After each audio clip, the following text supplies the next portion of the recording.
안녕하세요. 용인제일교회를 섬기고 있는 임병선 목사입니다. 우리 예수님은 말씀을 전하실 때 비유를 많이 사용하십니다. 예수님께서 말씀을 전하시면서 자주 사용하시는 비유에는 이런 장점이 있습니다.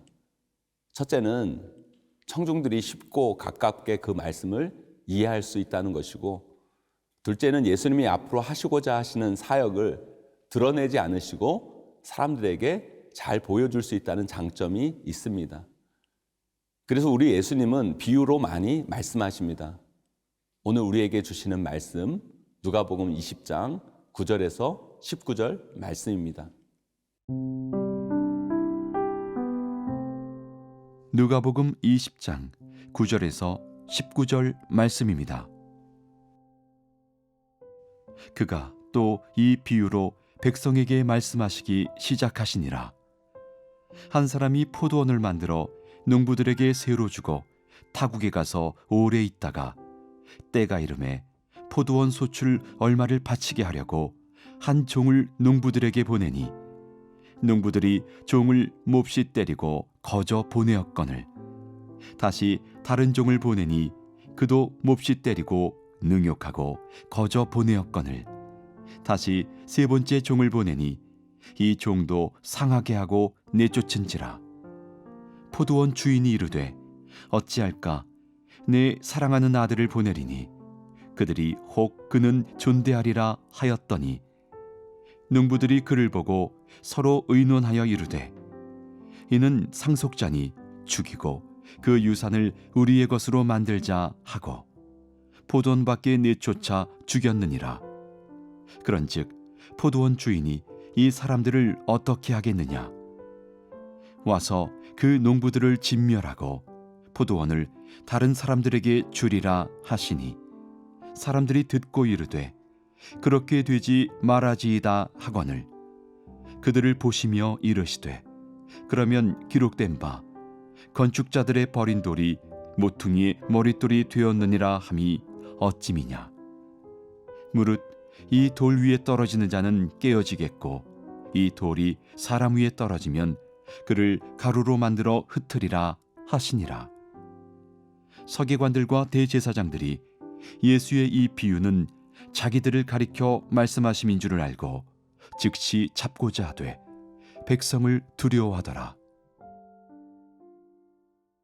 오늘 말씀의 비유는 포도원 주인이 농부들을 불러 그들에게 세를 주고 먼 타국으로 떠납니다. 추수할 때가 이르러 이제 포도원 소출의 얼마를 받기 위해 그 농부들에게 종을 보냅니다. 종을 보냈는데 그들이 그 소출을 주지 않기 위해서 그 종을 몹시 때려서 보내고 맙니다.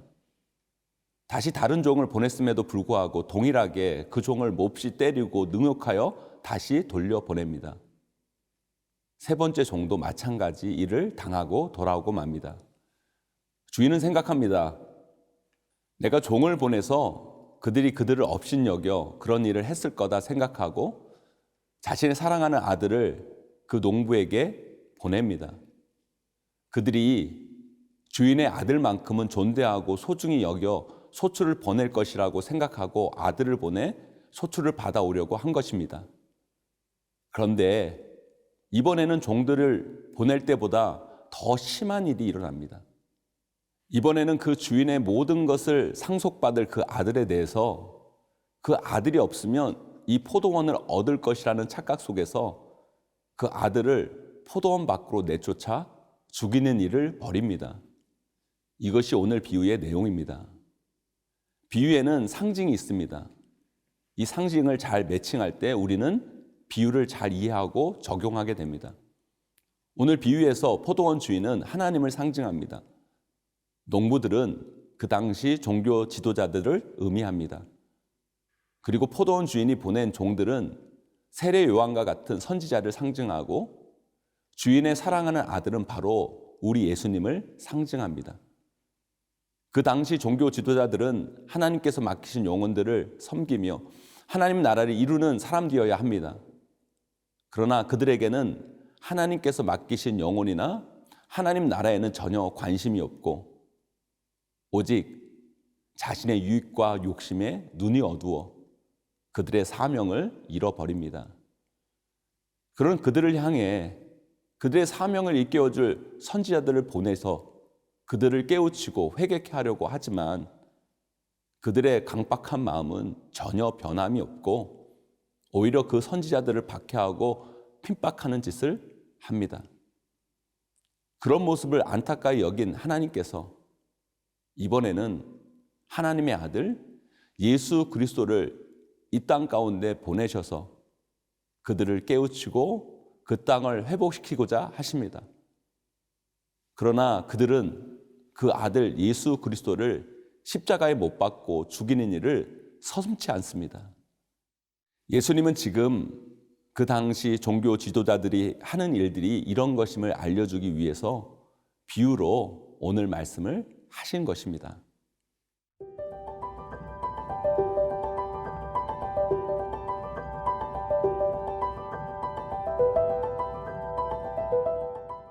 예수님을 십자가에 못 박아 죽인 그들은 아마 이렇게 생각했을 것입니다. 자신들이 예수님을 이겼고 그들이 승리했을 것이라고 착각했을 것입니다. 마치 포도원 농부들이 아들만 죽이면 포도원이 자기들의 것이 될 줄로 착각하고 그 일을 벌인 것처럼 그들은 예수님을 십자가에 못 박고 난 후에 이제 자신들의 계획대로 모든 것이 됐다고 생각했을 것입니다. 하지만 하나님의 역사는 끝났다고 생각하는 그때에 다시 시작합니다. 건축자의 버린 돌을 통해 다시 시작하는 모퉁이 돌이 되게 하십니다. 죽으신 그 예수 그리스도가 부활하심을 통해 이제 유대인들이 버린 예수 그리스도는 온 유대인과 이방인의 머리가 되실 것임을 예수님은 말씀하십니다. 또한 그들은 반드시 그에 대한 심판을 받게 될 것입니다. 그들은 반드시 징계를 받고 영원히 꺼지지 않는 지옥불에서 영원히 사는 심판을 받게 될 것입니다. 사랑하는 생명의 삶 가족 여러분, 우리도 하나님이 맡기신 포도원의 농부들입니다. 성경은 우리에게 분명히 말씀하십니다. 우리는 하나님의 백성이요 왕 같은 제사장이라. 하나님이 우리에게 영혼을 맡기셨을 뿐만 아니라 하나님 나라를 이루는 일꾼으로 우리를 부르셨습니다. 그런 우리들이 혹시 예수님 당시 종교 지도자들처럼 하나님의 일을 하는 것이 아니라 자신의 유익과 욕심에 따라 살아가는 어리석은 심령이 되어서 나의 유익과 욕심에 방해하는 하나님의 사람들을 무시하고 멸시하는 행동을 하고 있지 않은지 우리를 늘 점검해 나가야 합니다. 그렇지 않으면 우리도 예수님 당시 종교 지도자들처럼 신앙의 목적과 본질은 잃어버린 채 타락한 신앙인으로 전락하는 안타까운 미래를 볼 수 있게 될 것입니다.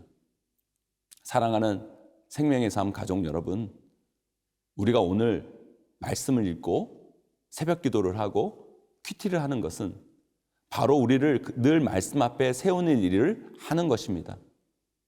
하지만 내 생각, 내 고집, 내 뜻을 그냥 가만히 두고 말씀을 읽고 들으면 결국 우리는 그 말씀을 온전히 받아들이는 자들이 아니라 내 유익에 따라 말씀을 판단하는 자로 전락하고 맙니다. 날마다 말씀 앞에 설 때 내 안에 있는 욕심, 이익, 판단을 십자가 앞에 못 박게 되고 하나님이 말씀하시고자 하시는 뜻 앞에 아무리 내가 수용하기 어렵다 하더라도 그것을 인정하고 받아들일 뿐만 아니라 순종하고 나아갈 때 우리의 삶은 하나님이 행하시는 놀라운 변화의 역사가 나타나게 됩니다. 그것이 바로 우리가 나아가야 할 올바른 신앙의 길입니다. 이 길로 귀하게 나아가는 저와 여러분, 우리 모두가 되시기를 주님의 이름으로 간절히 축원드립니다.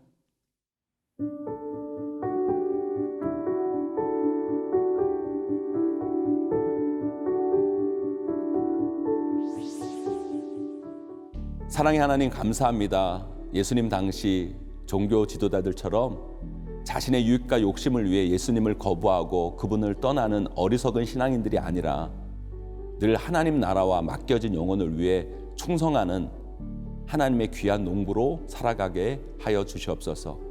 예수님의 이름으로 간절히 기도드립니다. 아멘.